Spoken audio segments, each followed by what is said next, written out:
and share God's word right now. So, Lord, family matters to you, and kids matter to you, and they matter to me. And God, I pray that you would anoint my words. I pray that you would help me forget things I shouldn't say and help me remember things that I should. We want you to be glorified, and we want your kingdom to come on earth as it is in heaven. We want our families to look like on earth what they're going to look like in heaven one day. God, you know I have prayed for kingdom families. And this is my first kind of attempt right here at Sunrise to show what it means to be a kingdom family. God, I pray that this message would burn in our hearts, would absolutely burn in our hearts, that it would be unforgettable. Maybe not the words, but something about it would be unforgettable this morning. So we ask this in Jesus' name, amen. So again, we've been trying to share every single week what heaven looks like so that we can mimic what heaven looks like. And we're commanded to do this in the scriptures. So remember last week we talked about our stuff, and we said here on earth it's our tendency to own things that we don't use. And so perhaps this week you've been elbowing somebody else about their stuff and saying, hey, you're not using this. And this message isn't for your neighbor. This is for you. So if there's something that you aren't using, that you want to get it to somebody who can use it. And so it's not about owning stuff we don't use. What we want to do is we want to use absolutely everything that God has given us. Well, today we're going to talk about children. This particular passage comes from Matthew chapter 19. There's about 4 passages in Matthew 18 and 19 that talk about young people, and they talk about children.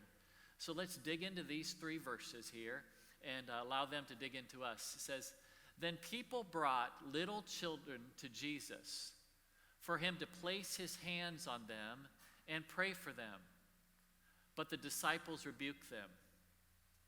Jesus said, let the little children come to me and do not hinder them, for the kingdom of heaven belongs to such as these. When he had placed his hands on them, he went on from there.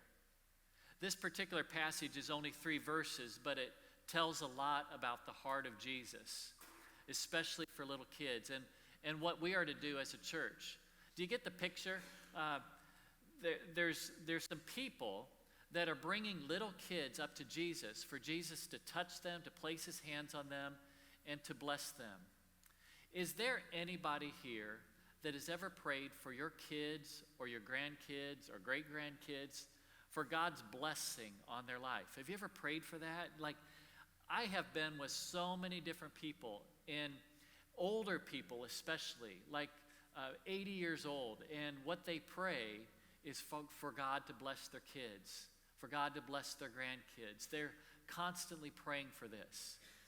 This is an important thing. You know what? There's something in your heart to pray for the blessing of God on your kids. Here's where it gets to be a problem. Sometimes we feel that for God to bless our kids, we need to take the responsibility for that on ourselves. And so here's what we do. We're not only just praying for God to bless our kids, we try to do it ourselves. When Jesus blesses our kids, great things happen. When we take that on ourselves, it leads to stress. It leads to bad things in our lives. So here's kind of principle number 1.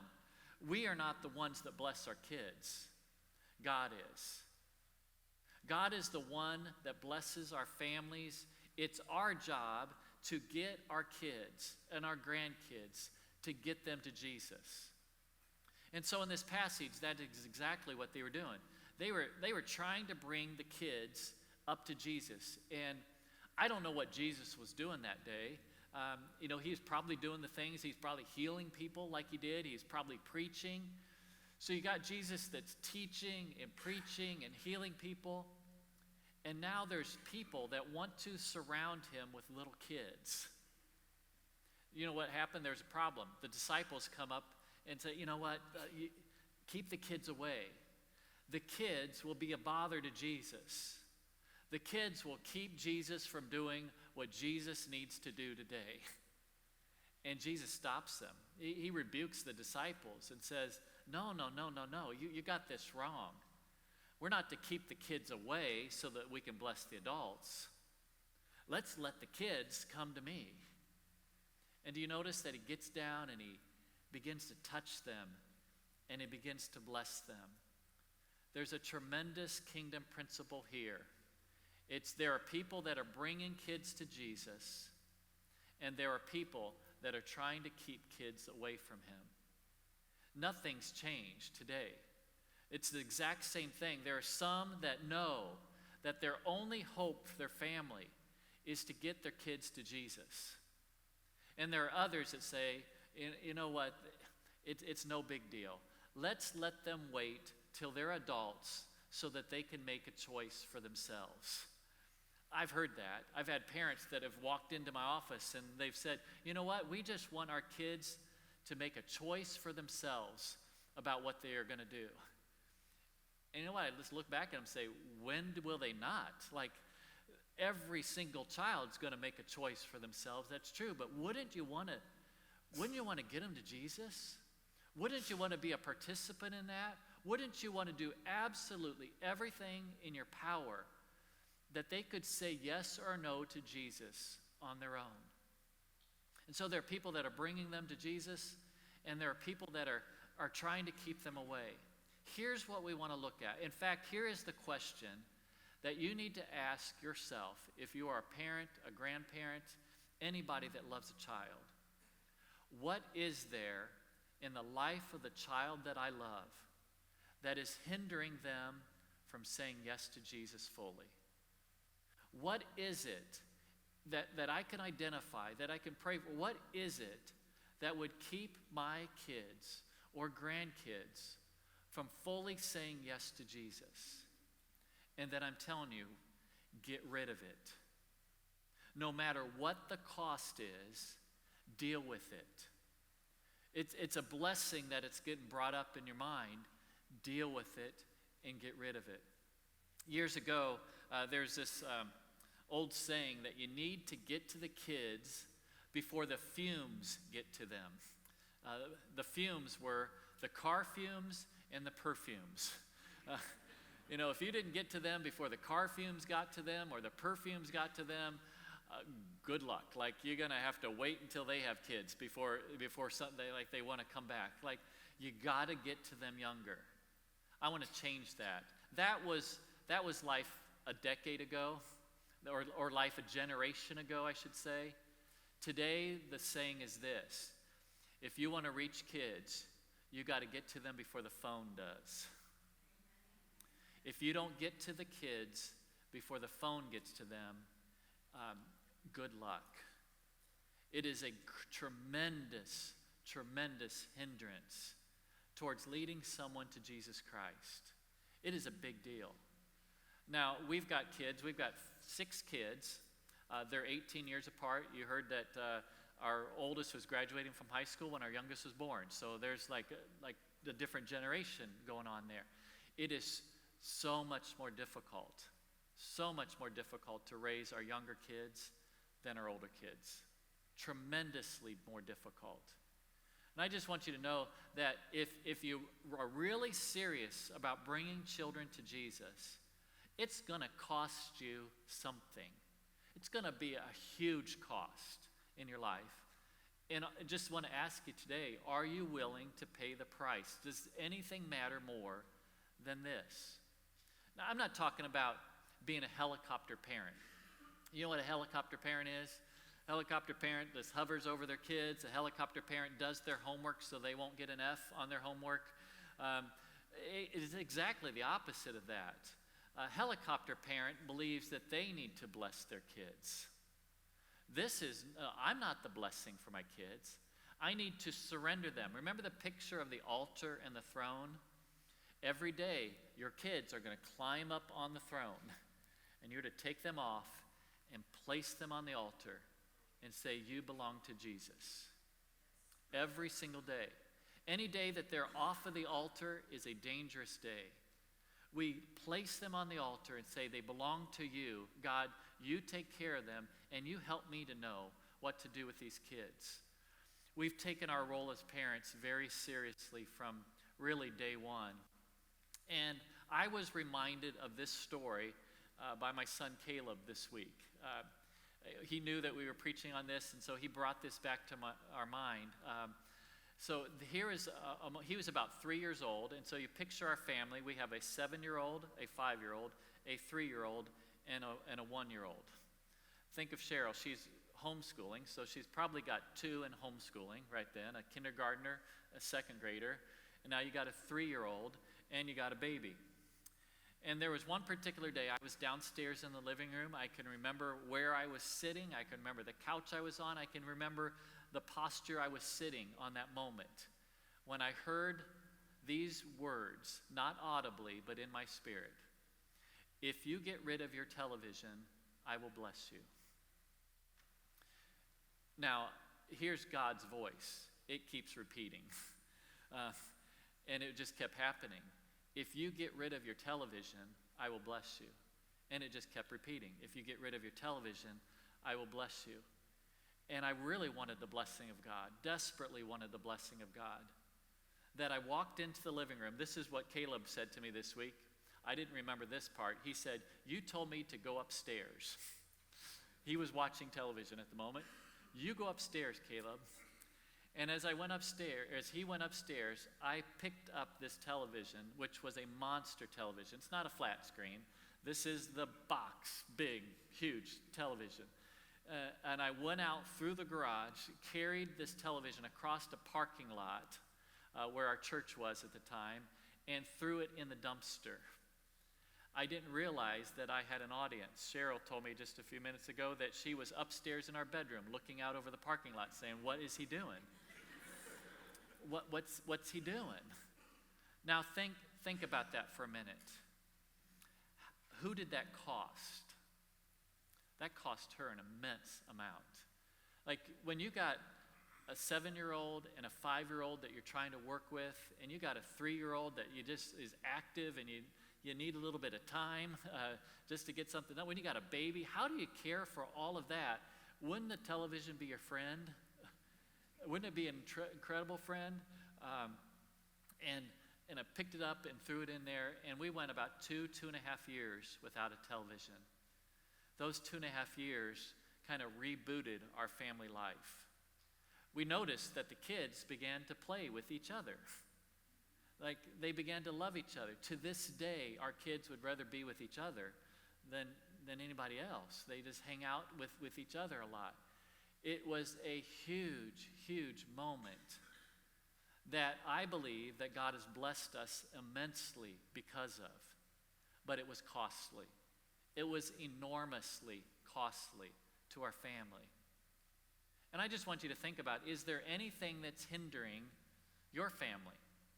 Is there anything that you, like, I want the blessing of God, I want to get my kids to Jesus, but this thing is in the way? And I'm expressing today, it is technology, technology, technology. We've got to be so careful of it. Every single family has to have some kind of a technology plan, a covenant, some kind of a way, like how is our family going to do this? What are the boundaries for our family? How are we going to work through this? I realize that this is booming and growing, and there's always new things that are coming along, and so you might be caught off guard. Here is another one where I think our families are going to hate, our kids are going to hate me on this one, okay? I'll just express it. This is our family's rule. This is not your family. It doesn't have to be your family's rule. But our family's rule for Lydia, who's 16 years old, who's getting ready to drive, who doesn't have a phone, when you start driving, you get a phone, unless you have a boyfriend. And then you turn the phone back in, and that's no joke. You get a boy or a phone, but you don't get both. And there's reason for that. There is tremendous reason for that. How many of you, when you were young, if you'd have had a private line just to yourself, a private line to communicate, not only just talking, but now texting and data and does all of the stuff that you can possibly do. How many of you would have gotten in trouble with that? It would not have led to blessing. It would have been a hindrance, right? So why would we want to give something to our children that's going to be it's not going to lead them to blessing? So that's the rule. She's like, I'll take a phone any day over a boy. I think that's a great deal, don't you? That's a tremendous, tremendous deal. So think about technology. There's probably a lot of other things. Here's another one that you need to think about. Think about activities that your kids are in. It used to be a generation ago that you would be in this particular activity in this season, and this particular activity in this season, and this one, and this one, and this one, and this one, and you did a whole lot of different things. Now tell me the way it is. If you are involved in band, you do it probably year-round. If you're involved in athletics, if you do a particular sport, you don't do just that sport during that season. You do it absolutely year-round. I don't have a problem with excellence. I don't even have a problem with practice. I don't even have a problem with doing something year-round. Here's where I have a problem. I have a problem saying this, whatever this is, it's above God. And you know it, and you can feel it, and you can, I'm not to judge your family, but you are to judge your family and say, has this particular activity gotten off the altar, and has it jumped on the throne of our lives? If this is running our family and running our life, you have the permission to set the boundaries. And it could cost you something. In fact, it will cost you something.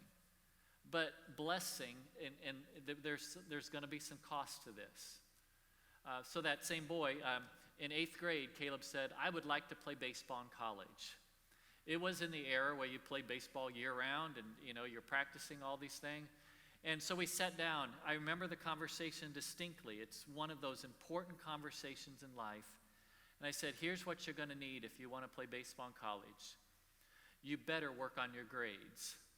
Because if you don't have good grades, there are going to be some colleges that will just eliminate you right there. So you want open to everything? Work on your grades.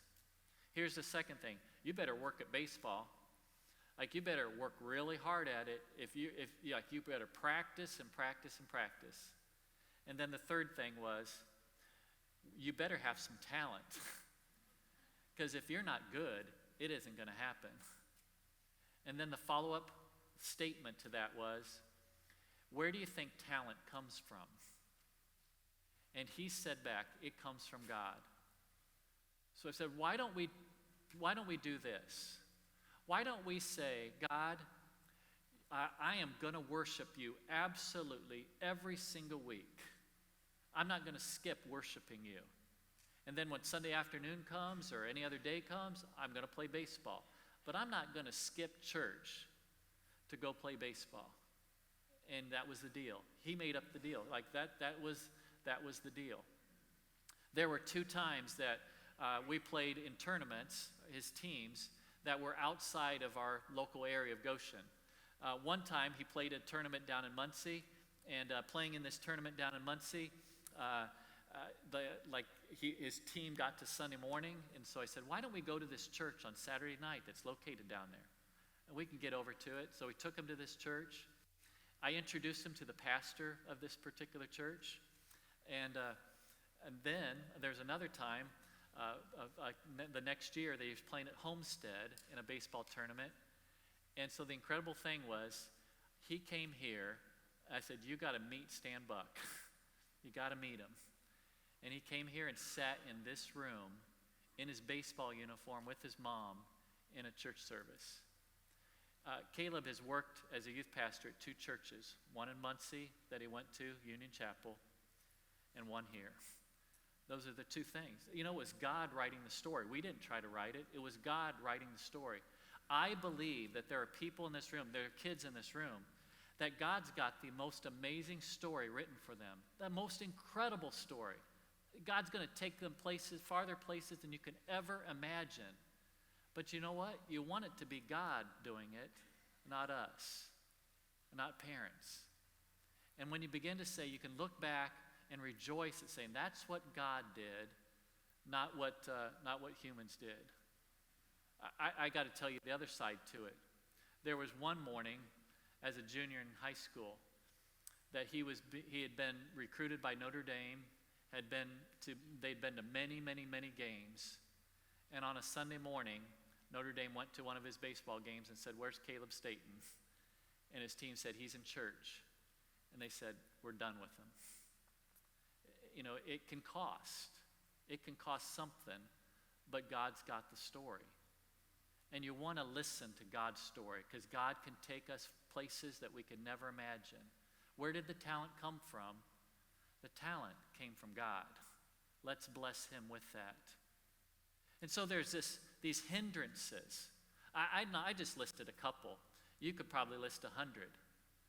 But every single parent, anyone that's in charge of a child, needs to be able to say, is there a hindrance in the life of my child that I need to deal with so that they can become the person, they can get the blessing that God has for them in their life? Here's another thing that we need. If we're going to bless kids in this church, we need some volunteers. We need some people that can care for kids. You know what? When those kids all run out, we all smile. We love it when they run out, don't we? I think we love it, but they're going to somebody that's pouring into them. Could it be you? Maybe you have the gifts to teach and love. Maybe you can't stand little kids. Maybe you need to be in high school age, you know, but would you pour into the life of a child? I've got to close with this. I've seen this little thing so many times, but yesterday it just nailed me. Next door to us, we have this family that they gave birth to a child late in life. They love this little girl. And so, she's a Girl Scout. Like, she can get so many Girl Scout cookies out of me, it's impossible. She just comes to the door and smiles at me, and like, I got to buy them. And she's also, I've been to her church, skipped our church went to her church to see her in a Christmas program, because she's the best angel you could ever imagine. Now, she's probably not an angel all the time, but she was pretty good that day. This little girl, she has a play set outside right next door to us. And on it, her dad wrote, Princess Brindley. Princess Brindley. And I saw that sign yesterday. I've seen it so many times, but yesterday my heart kind of broke. Because as I looked at that, I thought, Brindley's going to grow up. She's going to go to junior high. She's going to go to high school. There's going to be a day that she's going to see that sign and she's going to say, Dad, could you take that down? Could you get rid of that? And you know what? My heart began to break for that, because what is it that's going to make Brindley say, Dad, take the sign down? It's probably going to be what others think of her. Who do you think you are to be a princess? Or you're not that great. And somewhere along the line, she's going to stop believing that she's a princess. And she's going to be embarrassed by it. And then she's going to grow up. And she's going to be confronted with the knowledge that she's a child of the king. And that she truly is a princess. And that she's going to have to try to recover that identity of, like, where did it get lost? And I guess that's what this message is all about. It's that I desperately want some of you who have grown up to regain your identity as a child of the king. And some of you have little children that you can protect in a great way, that you can build up in a great way, that you can not like worship them, but somewhere along the lines, you got to pour into them. You got to love them. And you got to get them to Jesus. Well, today, we're going to conclude with it. I want you to stand, and I want to pray a blessing on your family. If you'd like to receive this blessing, you don't have to do anything that others would notice, but, just say, God, this is for me. I really, really want this. I want generation after generation after generation to be blessed. And I'd like to pray for this over you. God, I've been praying for years for 1,000 Kingdom families. And there are some in this place that they're going to look like here on earth what they're going to one day look in heaven. God, I can look around this place and I can see children of amazing, amazing gifts and abilities and talents. And you made every single one of them with strengths and weaknesses, but they were all to glorify you and to honor you. God, we give you those children once again. We want to get them to Jesus.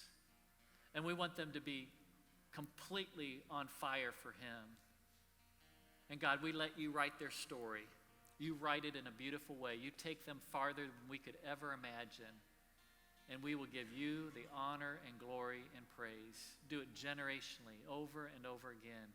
We ask this in Jesus' name. Amen.